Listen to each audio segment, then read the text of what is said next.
That was actually really fun to make. But anyway, first thing I'm going to talk about in this review, direct selling.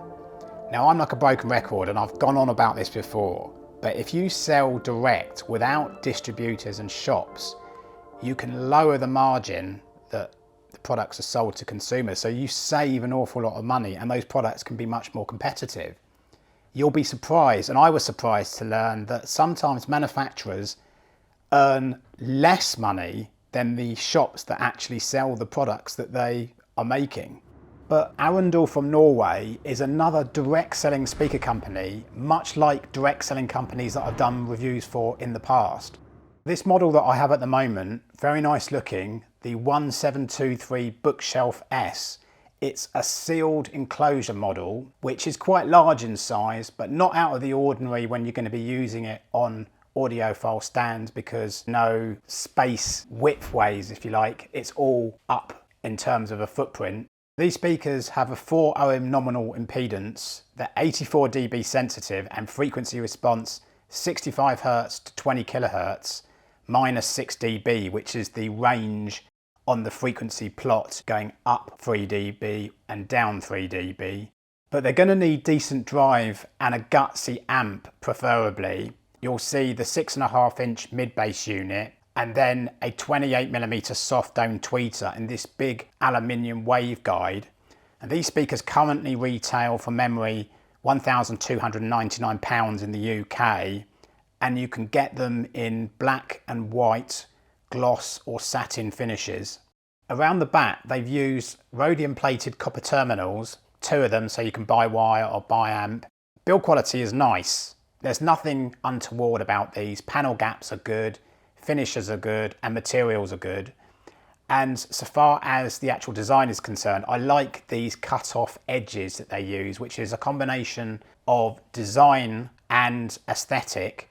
Design in the sense of stopping refractions of high frequency sound waves coming off the edges of the cabinet, bouncing around your room and hitting you at different time points.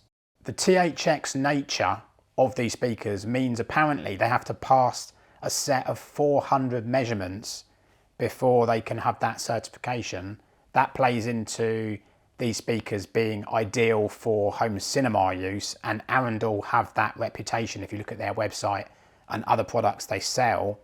Also, so far as selling goes, if you buy in mainland Europe or the UK, you can try before you buy because you get free returns and refunds.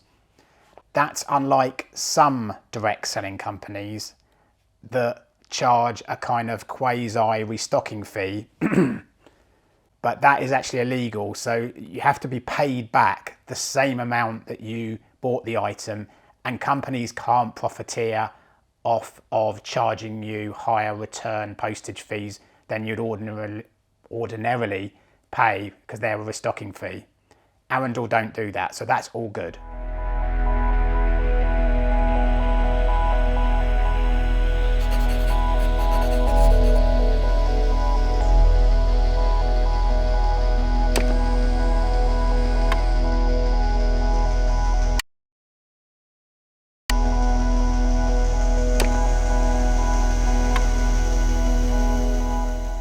I'm going to talk now about some of the technical features of these speakers, and I had a chat with Thomas Gunvaldson at Arendal, and he told me so far as the waveguide is concerned, the reason why you have a profile on it is because you want to control how much off-axis dispersion you get at any given frequency. So with the highest frequencies, it essentially comes out of those speakers like an arrow, and the lower that highest frequency gets, the more the waveguide disperses it, such that where the tweeter crosses over with the woofer, the sound dispersion is equal. This is obviously the purpose of a waveguide. This is going to have the effect that the high frequencies and low frequencies are in tune in the sense of your listening position, because they're interacting with the room with the same rate and power. The other effect of this waveguide is to increase the sensitivity of the lower region of the tweeter by spreading out the sound, which means that you can lower the crossover point so that they're not pushing the tweeter as hard. And I think this is probably why you get this really good depth staging and height staging with these speakers, because the bass and treble and the drivers are so well integrated. And this is one of the first things that I wrote down these speakers do really, really well. Perhaps width-wise staging isn't quite as accomplished as the depth and height staging of these speakers, but if you toe them in well and get them in the right spot, put it this way, you're not going to be disappointed. This also gives a sense of pinpointing sounds well in this accomplished way that these speakers deal with soundstage. But it means also that they're very neutral and treble isn't bright and it's bang on. It doesn't come at you in too forceful a way, and nor do you get a sense that there's anything kind of overly dramatic or histrionic. Some more fortes of these speakers that I wrote down that they do very well. Bass is very fast, it's under great control, and dynamic transients are very good. So I asked Thomas why the mid-bass unit has cut-offs at the top and bottom, and he told me this is to get the mid-bass unit closer to the waveguide so that you get better vertical 3D polar plots. These are these colour 3D diagrammatic representations of a speaker's performance. And that's probably why you get better height perception of these speakers, because the drivers are very well integrated with one another. Arendal don't actually buy drivers in, they design everything from scratch themselves and have everything immaculately made for them. And don't be thinking that just because they're made in China that it's bad. You know, like you like your hi-fi, probably your American flag and British flag that's flying on your drive right now is made in China too. Sorry, forgive me, that's a little bit of a joke, a bit tongue-in-cheek. Not about Chinese made, but about the paradox of people saying they like everything to be made in their home country, but their stuff they've got is actually Chinese made anyway.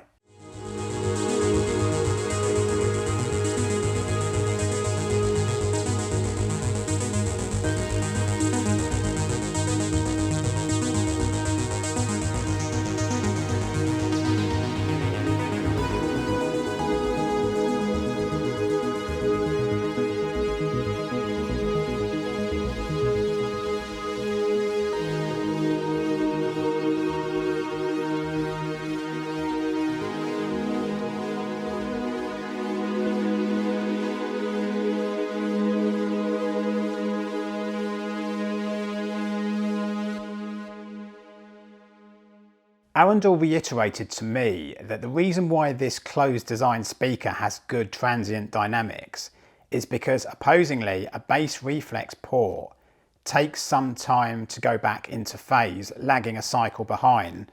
In theory, some people say that this doesn't affect sound quality and it can't be heard.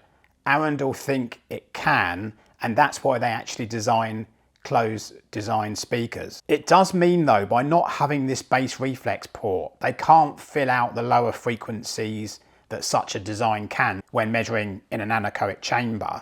But you know, speakers are for different people, different things, and always a trade-off of one design to another. In this sense, I think these speakers are definitely for people who want time bass over depth of bass.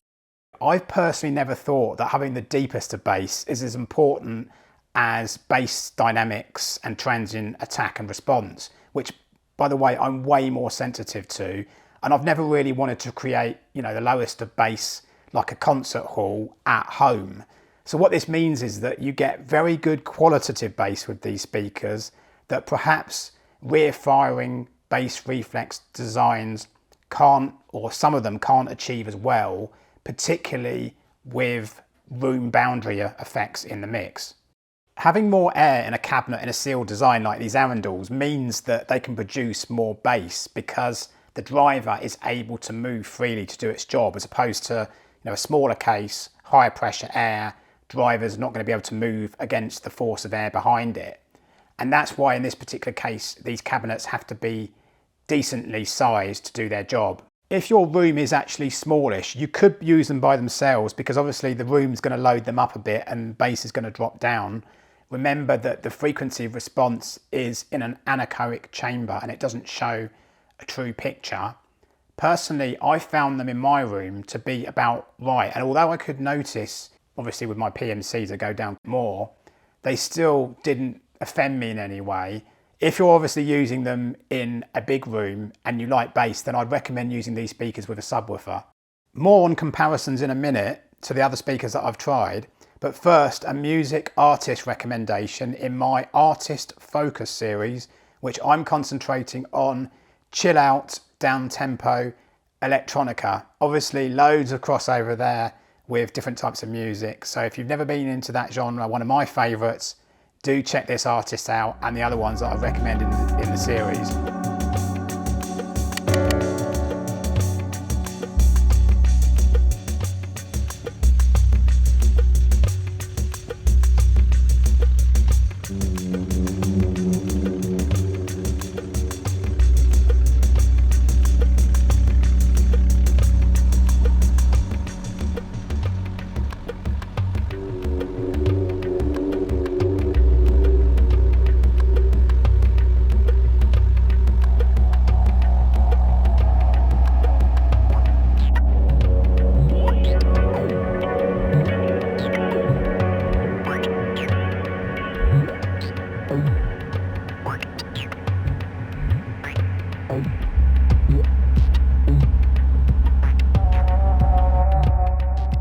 First off, I'm going to say, in fairness to the PMCs that I did just review, the 2521Is, these Arendals aren't in the same league, but fairness to the PMCs, they're not in the PMC's price territory either, so hardly surprising.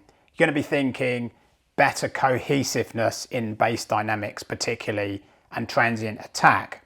But the fact that I'm actually recommending or mentioning these Arendals in the same breath as the PMCs shows what I think of them, and the fact that, speakers being speakers, you can sometimes get ones that are half or three-quarters of the price and they're still within fighting distance of the more premium ones.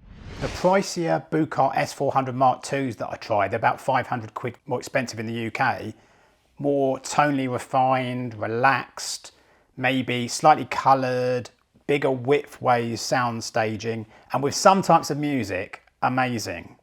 But I personally myself would have these Arendals for transient attack, speed, neutrality, dynamic response, and just being able to cope with more types of music in the sense of resolution and speed.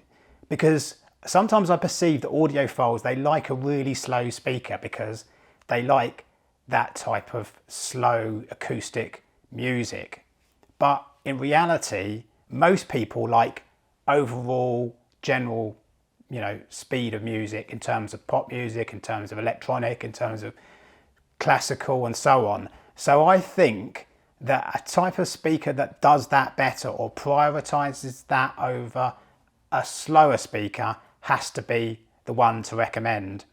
You may differ, obviously, depends upon your tastes. And that's often what's so fascinating about this hobby. I do actually think though that these Arendals are the improvers in pretty much every respect other than lowest bass performance compared to Monitor Audio's Gold 100s. And I say that because I had those Monitor Audios at the same time as the Buchardts, and I was trying them with a friend, and we both agreed that the Monitor Audios had nowhere near the scaling and sound staging of those Buchardts, which these Arendals are similar to the Buchardts in a different way, as I'll explain, in the sense of height and backwards and forward staging. But it was quite profound when we were swapping the Monitor Audios with the Buchardts. It just stood out so much that it wasn't something that you could forget when you were swapping them backwards and forwards. So another one to compare these two, and I've had them for a couple of years now, KEF's LS50 Metas in that lovely royal blue finish. These are, in the UK at least, roughly price equivalent. And okay, it is going to come down to what your sound signature is that you prefer, where you are on the bass treble balance stakes. I prefer something that's a little leaner, more neutral, rather than being rolled off or smooth in approach, because I just prefer that detail and resolution that you get. So in that sense, that's what the KEFs are all about. Rolled off treble, maybe slightly better backwards and forwards with that uni-Q driver arrangement, less soundstage width than the Arendals, but pretty good for their size because they're a smaller speaker. The Arendals are more about transient attack, resolution, and way bigger, bolder soundstage. So personally myself, I would have these Arendals, but again, it depends upon what you want. Anyway, I hope this little video has given you a sense of what these speakers are about relative to the competition, and that I've filled you with some confidence to try them out, bearing in mind they are a direct selling speaker. If I don't align my views to those of people out there, or I don't speak what I believe to be true to myself, then there's, as far as I'm concerned, no point in doing a review, because the review doesn't have the power and the impetus to get that brand the sales that it deserves and the people buying the product for what it really and actually does. Thanks very much for watching.